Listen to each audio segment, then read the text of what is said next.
Astrologer Aparna Dutta বলছি। মাসিক রাশিফল সিরিজে আজকে সিংহ রাশি নিয়ে আমি আলোচনা করব।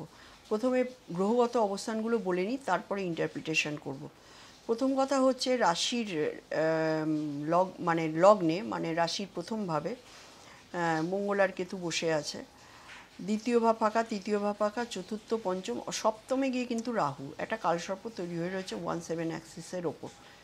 এবার সপ্তমে রাহু, অষ্টমে কিন্তু শনি, দশমে হচ্ছে শুক্র, একাদশে হচ্ছে বৃহস্পতি আর রবি, আর দ্বাদশভাবে বসে আছে বুধ মাসের শুরুতে। বুধ এবার মোটামুটি মাসের মিডিলের পরে বুধ কিন্তু চলে যাবে লগ্নে, সেখানে আবার প্রেডিকশানটা ঘুরে যাবে 15 তারিখের পরে। তো এক্ষেত্রে যেটা বলার, প্রথম কথা, সিংহ রাশির রাজ্যকারক যে প্ল্যানেটটা আছে সে হচ্ছে মঙ্গল, কারণ সে চতুর্থ এবং নবমের লর্ড, সে বসে আছে লগ্নে। এটা একটা গুড কম্বিনেশন রিগার্ডিং ভাগ্য, প্রসপারিটি। তো ভাগ্য প্রসপারিটির ক্ষেত্রে আমরা কি দেখব? আমরা দেখব যে এখানে সিংহ রাশির একটা ভাগ্যের সহায়তা, বাবা মার আশীর্বাদ, কারণ চতুর্থ এবং নবম দুটোই এডুকেশনের ঘর। একটা হচ্ছে লোয়ার এডুকেশন, একটা হচ্ছে হায়ার এডুকেশন। যারা স্টুডেন্ট আছো এবং যারা মেডিকেল লাইনে আছো তাদের জন্য কিন্তু সুবর্ণ সময়। যারা রিসার্চের লাইনে আছো তাদের জন্য কিন্তু সুবর্ণ সময়। তো আমি সবাইকেই এটা বলবো যে যারা সিংহ রাশির জাতক জাতিকা আছো তাদের জন্য কিন্তু এটা একটা সুবর্ণ সময়, তোমরা কাজে লাগাও। তোমরা যদি কোনো রিসার্চ ওয়ার্কের মধ্যে থাকো তোমাদের কিন্তু অবশ্যই কিন্তু প্রসপারিটি আসবে। তো এবার নেক্সট আসছি হেলথ।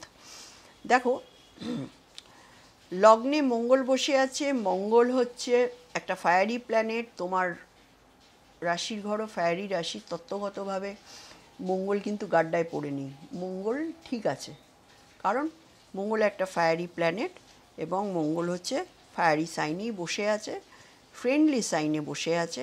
সুতরাং মঙ্গল কিন্তু তোমার যেটা দেখাচ্ছে সেটা হেলথ ইস্যুর জায়গাটা খুব একটা নেগেটিভ দেখাচ্ছে না।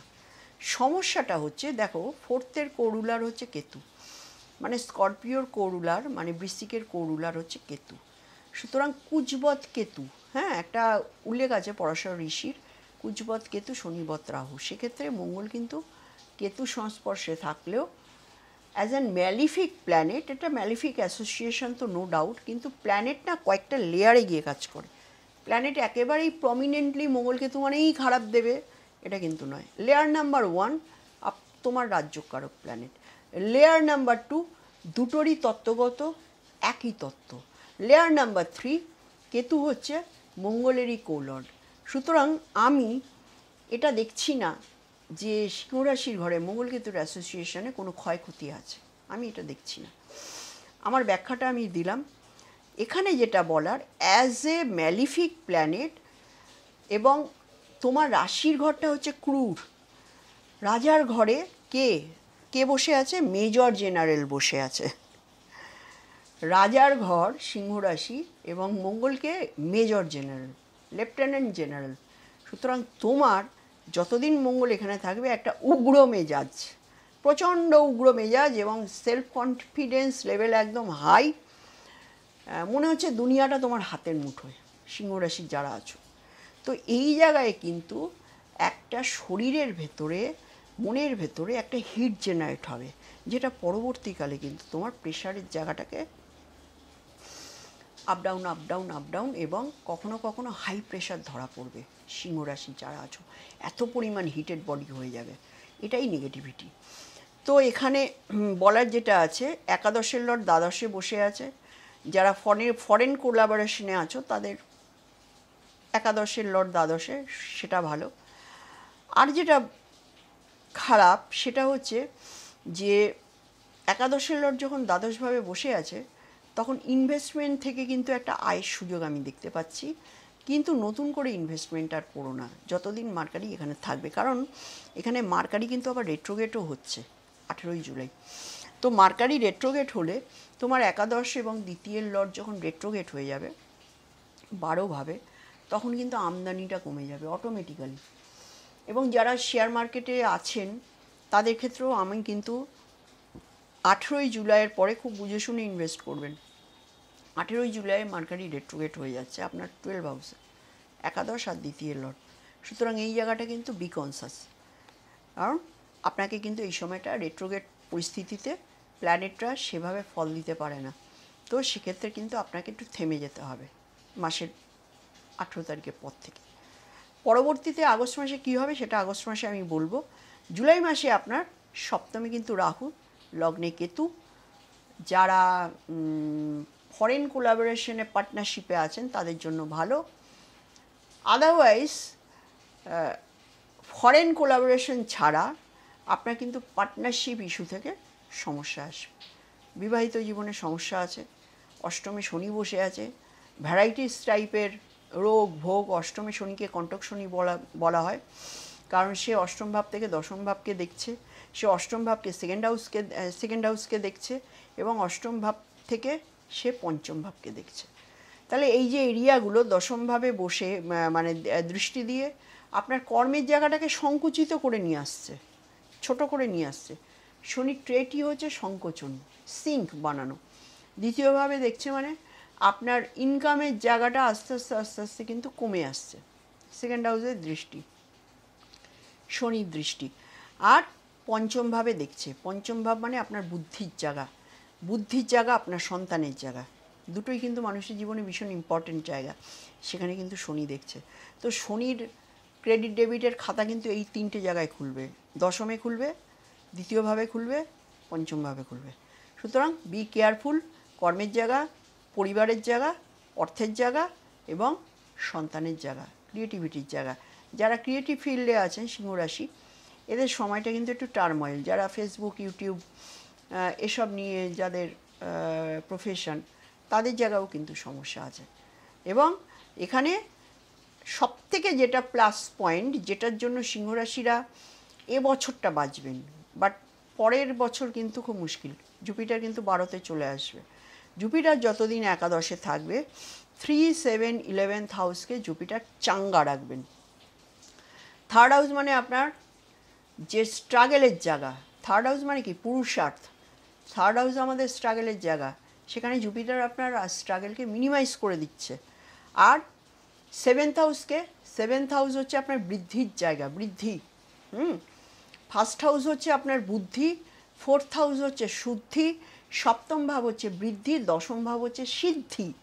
এই যে চারটে ধীশক্তি মানে স্কোয়াড্র্যান্টকে বলা হয়, এই স্কোয়াড্র্যান্টের মধ্যে সেভেন্থ হাউস যেটা আপনার বৃদ্ধিকে নির্দেশ করে, সেখানে কিন্তু বৃহস্পতি রাহুর উপরে অ্যাসপেক্ট করছে। সুতরাং রাহু যে ধুম মাচিয়ে রাখতো সেই জায়গাটা কিন্তু জুপিটারের আন্ডার কন্ট্রোলে। এবং বৃহস্পতির সপ্তম দৃষ্টি যেটা আপনার সন্তানের ওপরে কিন্তু রয়েছে। তো বুদ্ধি এবং সন্তান দুটোই কিন্তু ডবল ট্রানজিটের আওতায় রয়েছে। দেখে নিন যে এই ভাবগুলোর সঙ্গে সেই ভাবা লর্ডের ওপরে আপনার জুপিটার স্যাটার্নের ট্রানজিট আছে কি না, এটাই ডবল ট্রানজিটের রুল।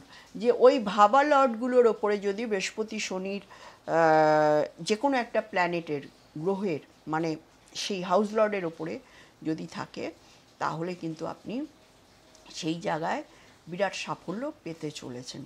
অনেক সময় হয় কি, একমাত্র ডবল ট্রানজিটের ক্ষেত্রে মহাদশা অন্তর্দশাকেও সুপারসিড করে যেতে আমি দেখেছি। তো এক্ষেত্রে এটা নিয়ে আমি পরবর্তীতে অবশ্যই বলবো। মাসের শুরুতে রবি আপনার একাদশে থাকছে, একাদশে রবি এমনি খুব ভালো ফল দেয়, সে লগ্নের লর্ড একাদশে, আপনি অনেক সুযোগ পাবেন। পঞ্চমের লর্ডকে নিয়ে বসে আছে, অষ্টমের লর্ডকে নিয়ে বসে আছে, যারা রিসার্চের জায়গায় আছে তারা সুবিধে পাবে, যারা প্রেম প্রীতি নিয়ে সাফল্য এতদিন পাচ্ছিলেন না তাদের জায়গায় রিলেশনশিপ ডেভেলপ করবে। এবং ওভারঅল আমি ভালোই দেখছি।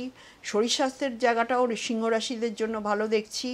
কেতুর অবস্থান লগ্নে থাকাতে খানিকটা খেপচুরিয়াস মাইন্ড, মানে কেতু তো হেডলেস, কেতু যে জায়গাটা, এটা ডিসিশন মেকিংয়ের একটা শর্ট টার্মের একটা সমস্যা তোমার এই আগামী 1.5 বছর ধরে থাকবে। আদারওয়াইজ কেতু তোমাকে খুব একটা খারাপ কিছু দেবে না।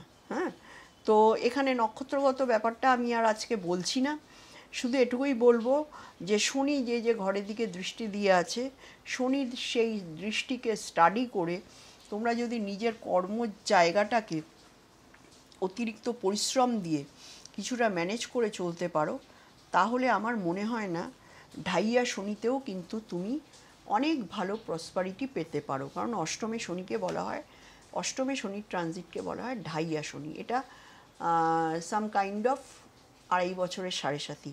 এখানে স্বজনহানির জায়গাও দেখা যায়, সবই দেখা যায়, খারাপ কিছু দেখা যায়। বাট আমি তোমাকে একটাই বলবো যে সাড়ে সাথী হোক, ঢাইয়া হোক, নিজের কর্মের জায়গাটাকে ঠিক রাখলে শনি কর্মের কারক। আর শনিকে জাজ, শনিকে তোমাকে শিক্ষা দেবে। এদিক ওদিক করলে তোমাকে শনি পিটোবে, তোমাকে আবার জল দেবে মুখে, তুমি আবার জ্ঞান ফিরে পাবে, আবার তোমাকে পিটোবে। সুতরাং রিয়ালাইজেশনটা মাস্ট বি। হ্যাঁ, যেদিন রিয়ালাইজ করবে সেদিন শনি তোমাকে মুক্তি দিয়ে দেবে। সুতরাং এটা আমার প্রতিটা ক্ষেত্রে আছে। চলো, এটা নিয়েই আজকের অনুষ্ঠান শেষ করছি। ধন্যবাদ।